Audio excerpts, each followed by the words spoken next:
The sound of laughter rose from the glass terrace, bright and careless under the morning sun. Lydia stood near the buffet table, arranging the silver pitchers one last time before the Holloway Foundation brunch began. From where she stood, she could see Evan's small figure at the edge of the pool, his bow tie crooked, his face slightly pale in the reflection of the water. She noticed it instantly, that faint tightness in his breathing, the kind most people missed. She opened her mouth to say something but hesitated when she heard Richard Holloway's voice behind her. "Lydia," he said sharply, not looking up from his phone. "Try to keep Evan occupied. He tends to get nervous around guests. And please, not so many warnings today. The doctors say he's fine." She nodded quietly, her hands folding at her apron. It wasn't the first time he brushed her off. The brunch had the polished ease of wealth, white tablecloths, crystal glasses, every sound softened by expensive stillness. Lydia moved between guests like a ghost, refilling cups, adjusting flowers, answering polite smiles with smaller ones of her own. She'd been the Holloway's nanny for almost 3 years, though she still felt more like a background detail than a person. Her life before this house rarely came up. No one asked. They didn't know that she had once studied nursing, or that she had dropped out to care for her brother when the hospital bills outgrew her paycheck. They didn't know she still kept his old medical notes folded in her purse, pages stained with years of wear. When Evan coughed near the dessert table, Lydia turned instantly. The boy's hand clutched at his collar, his lips paling. She took a step forward, but Richard was already there, kneeling beside his son. "He's fine," he said, forcing calm. "He always panics before these events." Lydia hovered near them, torn between instinct and position. She had no right to interfere. She'd been reminded of that often enough. The family doctor, standing among guests, gave her a quick glance and a tight smile, as if to say, "We've got this." But the boy's breathing hitched again. Lydia's heart clenched. She recognized that shallow rhythm, the same one she'd heard on long nights beside her brother's bed, when seconds mattered more than comfort. "Sir," she said softly, "I think—" Richard cut her off, still trying to keep his composure in front of his guests. "Lydia, please. Let the professionals handle it." The word professionals struck sharper than intended. Around them, conversation faltered. Guests watched, unsure whether to approach or stay still. The sunlight shimmered across glass, too bright, too cold. Lydia stood back, her throat tight with words she dared not say. Minutes stretched thin. The boy coughed harder, the doctor fumbling with his stethoscope. Lydia's pulse thudded in her ears. She remembered the same sound, her brother gasping, her own shaking hands finding the small injection pen too late. The memory stabbed through her like light through cracked glass. She stepped away before anyone noticed the tears at the edge of her eyes. Near the catering table, she gripped the edge for balance, fighting to swallow her panic. In this world of wealth and confidence, her voice had no weight. She'd learned that over and over, in every half-smile, every instruction that began with, "just the nanny." Still, she couldn't shake the image of Evan's face, color draining, eyes wide, reaching for air that wouldn't come. She looked at the small medical bag she always carried, the one no one ever noticed. Inside, tucked between wipes and plasters, was something she had never used here, an EpiPen she replaced every year out of habit. Just in case. Her hand hovered over the zipper.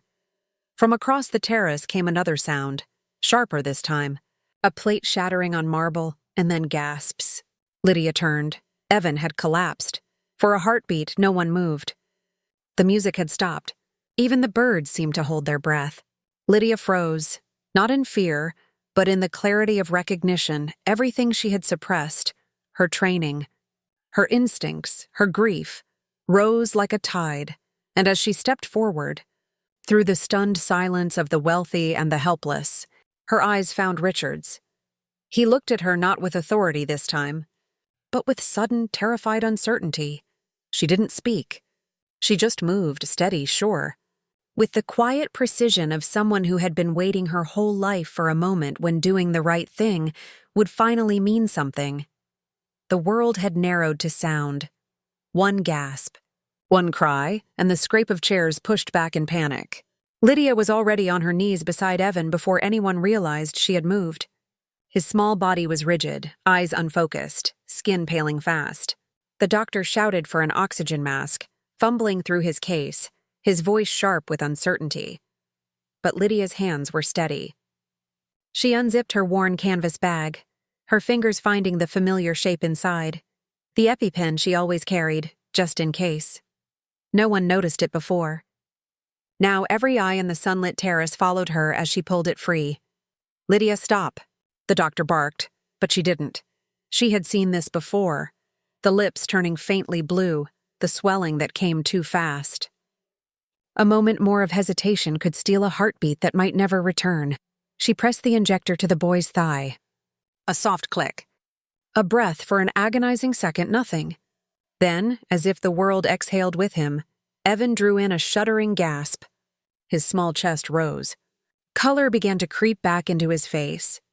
The silence that followed was absolute, the kind that swallowed every thought. Lydia withdrew her hand, setting the pen carefully aside as though it were something sacred.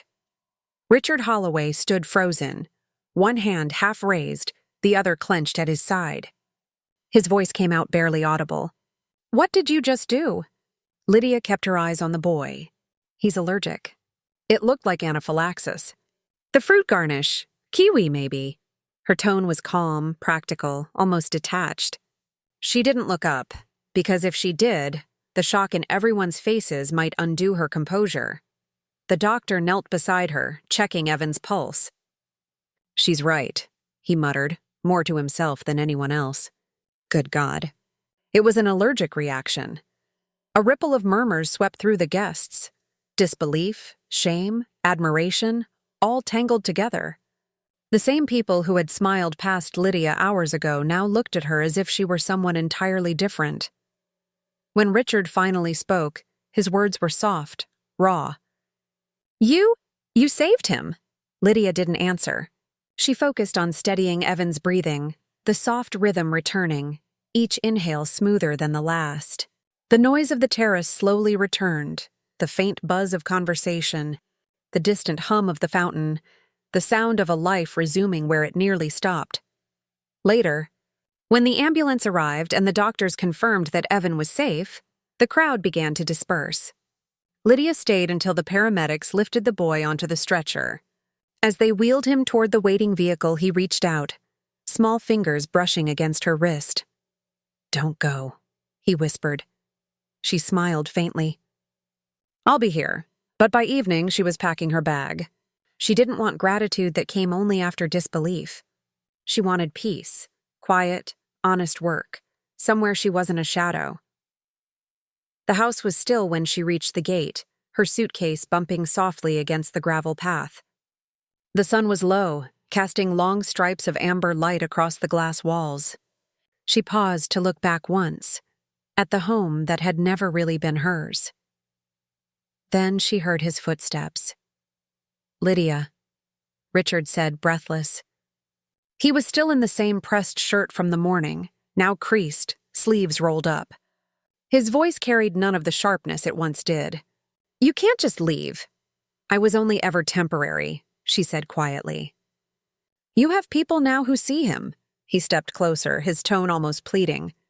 "You saw what none of us did. If you hadn't—" He stopped himself, looking down, ashamed. "I said things I can't take back." Lydia's expression softened, but she said nothing.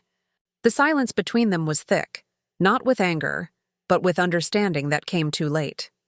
"Stay," he said finally. "Not because I owe you, but because my son trusts you. Because I do now, too." She looked past him toward the open door, where faint light from the foyer spilled across the floor. For a long moment, she didn't move. Then, slowly, she set her bag down beside her. The night settled around them, still, forgiving. Inside, Evan's laughter echoed faintly from his room, thin but alive. Lydia exhaled, her shoulders easing for the first time all day. She didn't smile, not yet, but something close flickered across her face. Quiet and real. Through the tall windows, the pool's surface reflected the first stars of the evening, small points of light scattered across still water, like a heartbeat finally at rest. And somewhere upstairs, a child drew a picture of his nanny, not in uniform, not as the help, but as the woman who saw him when no one else did.